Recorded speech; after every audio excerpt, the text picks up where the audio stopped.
What's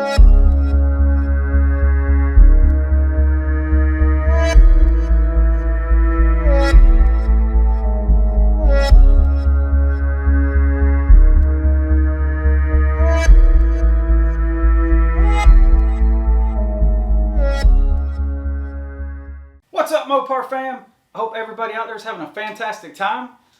So today we're going to talk about Frostbite a little bit. I'm going to give you an update on what's going on with the truck and the issue we've been having with the sputtering. So as you can see, the decal, fuel injector clinic, we put new injectors in Frostbite.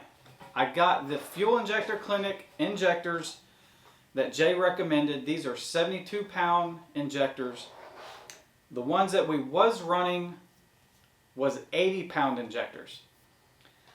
So, long story short, as most of you guys have seen me fighting with this issue of it sputtering when we were, taking off from a launch or a dig, the whole time it's basically been the injectors. These are the 80-pound injectors that we just took out that we replaced with the new FIC injectors. So these injectors, Jay told me to get these injectors. He said that he's had great luck with these injectors. There's a handful of people out there he's tuned running those injectors without a problem. For some reason, and we really don't know why, but Frostbite does not like those injectors. Simply said, she does not like them. No matter what we changed, no matter what we did, we could not resolve the problem with tuning. It just was not happening. So luckily, we took a shot. We tried the FIC injectors that he recommended. He's had great success with these as well.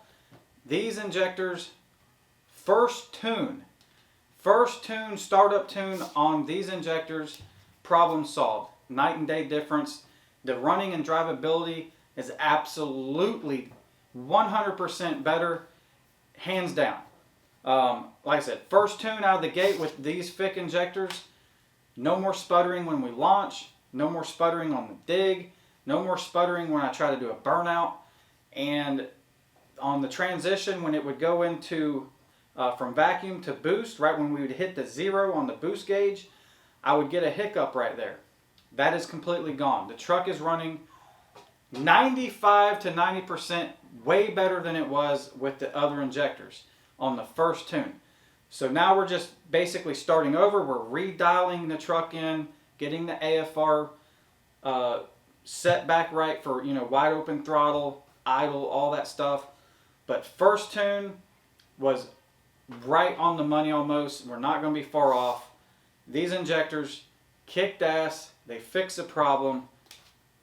Done. I feel completely good about the whole thing now. We should be problem free with these injectors, I hope. And I'm hoping that we're going to be running better at the track as well, as we're not going to be sputtering or breaking up on the launch. So, whew, guys, you have no idea the nightmare this injector problem has caused me. I have literally torn the truck apart numerous times, spark plugs out numerous times trying to figure this thing out, looking for boost leaks. I mean, it has been a nightmare.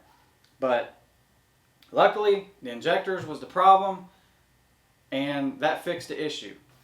I do want to give a shout out to a handful of people that was helping me out trying to figure out this problem along with Jay.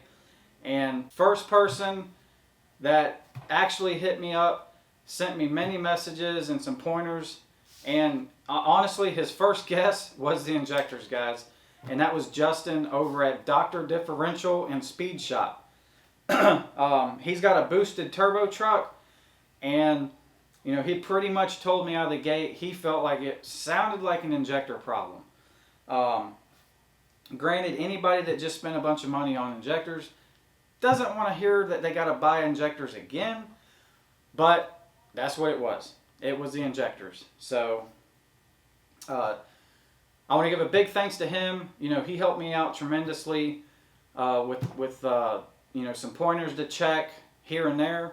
So definitely a badass dude, and I thank you tremendously for helping me out. Another name that comes to mind, and I can't remember the last name right now to save my life, as I don't really get involved in the forums and all that stuff that much on Facebook. I do post videos there, but I don't really have the time to go through there and read all that stuff all the time. But that's Jason. I'm sure everyone's gonna know who Jason is. He's got a badass build going on, a turbo Ram 4th gen that he's building up, and that build looks sick. But anywho, he's shot me some, you know, we talked back and forth on Facebook as well on trying to figure out my issues, and he helped me out with some pointers to try to check here and there, so I definitely want to give him a thanks also. And I feel like I'm probably forgetting a couple people, but anywho, I'm sure I'll remember them eventually. But thanks guys for all the help trying to figure this thing out. Thank you Jay for staying with it and basically trying to figure this thing out as well. And I know this thing was a complete nightmare for Jay. I could only imagine he was pulling his hair out as well. I mean, I know I was pulling my hair out. It was driving me crazy. I could only imagine being the guy that has to tune this thing. And, you know, when you're in that position, you get asked a lot of questions, or you feel like you're the one with all the answers. And, you know, that's not the case, guys. I mean, just because something's not going right or running right doesn't mean it's going to be the tuner, you know, all the time. And majority of the time, it's not going to be the tuner. It's, you know, it could be a mechanical issue going on with the build or the truck or the motor or whatever it is. That could be causing the whole problem and it not even be a tuning issue. But, you know, lesson learned. We figured it out. That's all that matters.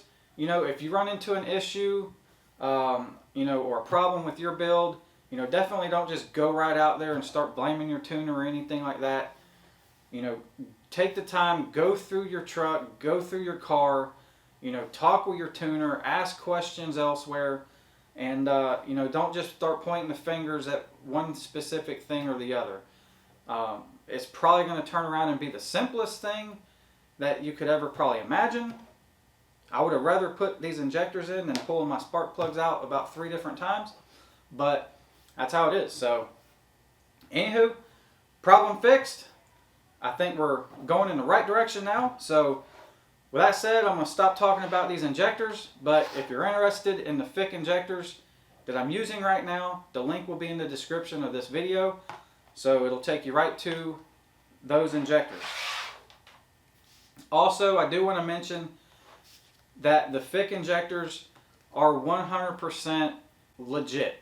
This is a stand-up company. They test their products. They make sure each injector is within, you know, 0.1% of the other, so that basically each cylinder will get the same amount of fuel. They spend a tremendous amount of time and money on checking their injectors to make sure when they get to the customer, they work and they function like they're marketed to, and that they'll cause you no problems.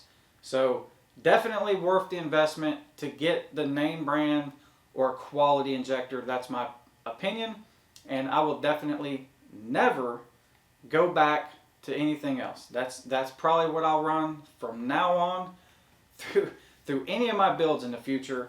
I will pay the money and I will buy some good injectors. So, but other than that, that's pretty much it for today, guys.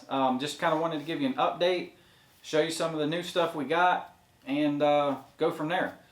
The track is supposed to be open this Friday. I do have plans to go take the truck and run the crap out of it, especially with the new tunes and the new injectors. I'm really hoping, you know, it's hot. The DA is going to be terrible now this time of the year, but first runs out of the gate, we were running 12.2s down in South Georgia. That was when, that was first trip to the track, and we ran 12.2s in about I want to say it was about a 2000 DA. And granted, DA is going to be a lot warmer now. Last trip out, we went to Atlanta Dragway and we was running 12.5s, I think it was, and the DA was over 3000. So I'm sure the DA is probably going to be pretty close to around the 3000 mark, if not higher this weekend. But we're going to be racing, hopefully, as long as the weather holds out. It does have a chance of rain. So I'm kind of, you know, knock on wood, it doesn't rain on us, because I definitely want to get out, test out these injectors, and get some full passes in finally with no sputtering and no breaking up on the launch. You know, is the truck going to be tremendously faster without that issue no more? I don't think it's going to be a huge difference, but it should be, you know, maybe a tenth or two difference. I'm hoping. So I feel like, you know, if the weather was good and the DA was pretty low, I feel pretty confident we should run 11s, high 11s on the setup that we have right now on the stock converter. The mile per hour is actually right on the money to run 11.8, which is what we ran on NITROUS last year with the setup we got on the stock converter. So I know the truck can do it. The mile per hour is there. It's just a matter of having the weather there, the tune perfect and everything. So I know it'll do it. The stall converter is definitely going to put us in the 11s without a question, and should do it even with a high DA in the hot weather. But that's it, guys. So as always, don't forget to hit that subscribe button, tap the bell button for the notifications, and we'll see you on the next one.